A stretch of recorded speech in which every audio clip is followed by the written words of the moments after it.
चला मुलांनो, welcome back. आपण शिकतो आहोत SSC बोर्डाचा 10वीचा पॉलिटिकल सायन्सचा second lesson the electoral process. आणि त्याच्यामध्ये आपण पहिला एक व्हिडिओ टाकलेला आहे. आपल्या चॅनलवर तुम्हाला प्लेलिस्ट मिळतील आणि या प्लेलिस्टमध्ये सगळ्या लेसन वाईज आपण प्लेलिस्ट केलेल्या आहेत. त्या प्लेलिस्टमध्ये त्या लेसनमध्ये जेवढे सगळे टॉपिक आहे ते काय असतील 10, 15, 20 सगळे ते व्हिडिओ त्याच्यामध्ये तुम्हाला सापडून जातील. ठीक आहे. चला, आता हा जो छोटासाच मुद्दा आहे, छोटासाच व्हिडिओ असणार आहे पण महत्त्वाचा आहे, तो आपण बघणार आहोत. डू यू नो, ते तिथं एक मुलगा आहे बघा, त्याला असा प्रश्न पडला आहे, ढग आलाय त्याच्या डोक्यावर. बघूयात काय म्हणतोय. त्याला काय प्रश्न पडलेला आहे? त्याला प्रश्न पडलेला आहे, व्हॉट इज रिप्रेझेंटेशन. रिप्रेझेंटेशन म्हणजे काय? रिप्रेझेंटेशनला मराठीमध्ये डिक्शनरी मिनिंग किंवा मराठीमध्ये त्याला शब्द आहे प्रतिनिधित्व. ठीक आहे. प्रतिनिधी, लोकप्रतिनिधी हा शब्द तुम्ही ऐकलाय का? लोकप्रतिनिधी कुठंतरी न्यूजमध्ये, पेपर वाचता का? न्यूज बघता का फक्त रील्सच बघत बसता? जर तुम्ही कधी न्यूजपेपर वाचत असाल किंवा बाबा संध्याकाळी बातम्या बघत असतील, आई बाबा, तर त्यांच्यासोबत जर बसलात तुम्ही तर तुम्हाला हा शब्द कानावर आला असेल, लोकप्रतिनिधी. बघा काय होतं, modern democracy is a representative democracy. म्हणजे ही जी आधुनिक लोकशाही आहे ही प्रातिनिधिक लोकशाही आहे. In a democracy it is not possible to involve the entire population in the decision making process. आता तुम्ही मला साधी गोष्ट सांगा, एंटायर पॉप्युलेशन, भारताचं एंटायर पॉप्युलेशन किती आहे? आजच्या घडीला तुम्ही जर गुगल केलं, आत्ता मी बोलतो आहे ऑक्टोबर 2024, आज 1 तारीख आहे, ऑक्टोबर 2024. आज भारताची लोकसंख्या आहे 145 कोटी. अरे कशाला म्हणतात 145 कोटी? बरं, आता ही 145 कोटी लोक लोकसभेमध्ये जाऊन बसू शकतात का? राज्यसभेमध्ये जाऊन बसू शकतात का? शक्य आहे का? प्रॅक्टिकली पॉसिबल तरी आहे का? स्वप्नात तरी शक्य आहे का रे हे? नाही. मग काय करायचं? मग एवढ्या सगळ्या लोकांचं मत, पण सगळ्यांचं मत तर महत्त्वाचं. मग तो अंबानी असो किंवा मग एखादा साधा पत्र्याच्या खोलीत राहणारा एक सामान्य माणूस असो, प्रत्येकाचं मत तर महत्त्वाचं आहे. बरोबर आहे का नाही? मग काय करायचं बघा. चला, कॅन नॉट इन्व्हॉल्व, कुठे गेलं? It is not possible to involve. This resulted in the starting of the practice of electing some people on behalf of entire population as representatives who would run the government. बघा बरं का, electing some people म्हणजे काही लोकांना आपण निवडून देतो, त्यांना आपण म्हणतो आमदार, MLA, member of legislative assembly, किंवा MP, मेंबर ऑफ पार्लमेंट, खासदार आपण त्यांना म्हणतो. त्यांना आपण निवडून देतो. ठीक आहे.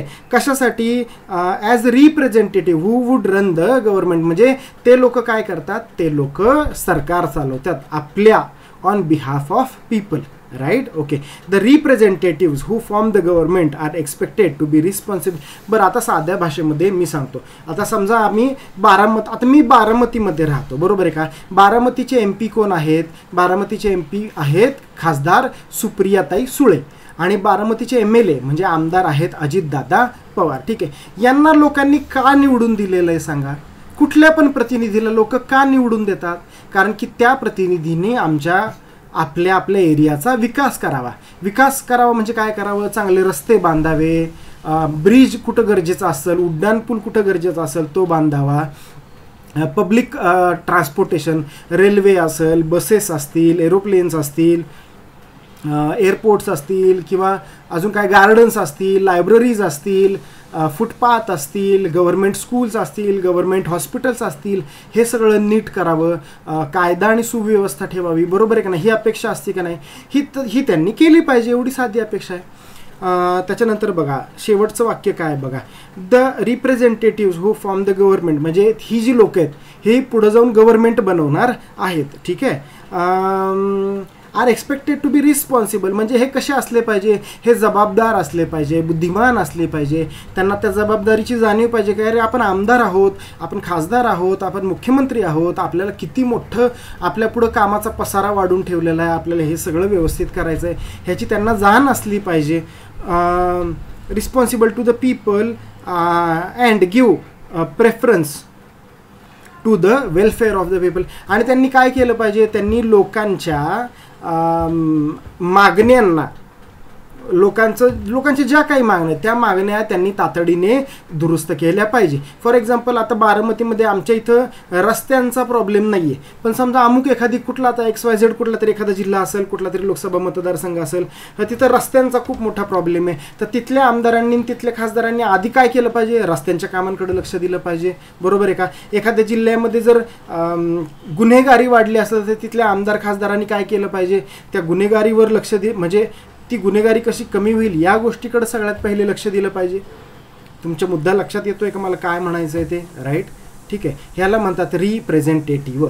चला आता एक सगळ्यात महत्त्वाची गोष्ट ते म्हणजे आपला व्हिडिओ महाराष्ट्रातून किंवा अजून कुठून महाराष्ट्राच्या बाहेरून सुद्धा कुठून बघितला जातोय.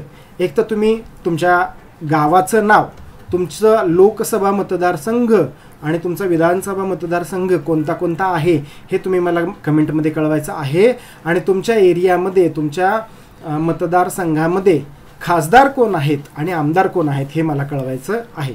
सुरुवात मी माझ्यापासून करतो. मी बारामतीमध्ये राहतो आणि आमच्या बारामती लोकसभा मतदारसंघाच्या खासदार आहेत सुप्रियाताई सुळे आणि बारामती विधानसभा मतदारसंघाचे आमदार आहेत अजितदादा पवार. ठीक आहे, चला कोण कुठून आहे मला बघू द्यात बरं. चला आता इतकंच. पुढच्या लेक्चर व्हिडिओमध्ये आपण घेणार आहोत इलेक्शन कमिशन. ठीक आहे, तोपर्यंत tata, bye bye, see you in the next video.